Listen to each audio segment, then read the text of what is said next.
Welcome to Integrazo. In this video, I'll show you how to integrate WooCommerce with Zoho Invoice.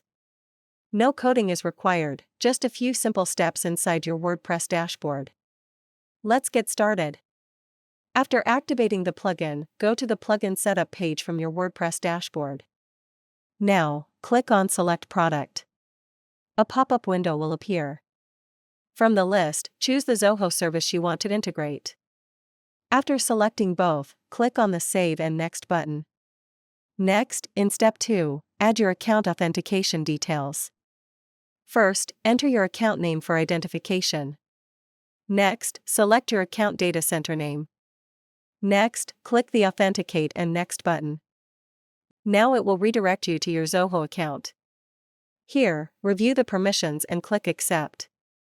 After that, it will redirect you back to the WordPress plugin page. Now we're in the Map field section. First, select a WooCommerce event. Here you can trigger from the following list, so check and choose from the list. For this, I choose the customer created event. Now, select the required action from the drop-down menu. Next, choose the organization from the list. After selecting both, click on the Save and Next button. Now the field mapping area will open. On the left side, the WooCommerce fields will appear, and on the right side, the product fields will appear.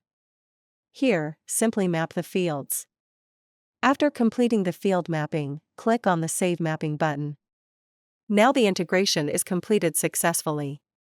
Next, go to the Setup page. Here, all your integrations will be listed. You can enable or disable any integration using the toggle button. Next, click on the Logs tab at the top. Here, all the entries are listed, including successful and failed records. If needed, you can also resync the entries from here. That's all for now. Thank you for watching. If you have any questions, feel free to comment below. Don't forget to check the plugin link in the description.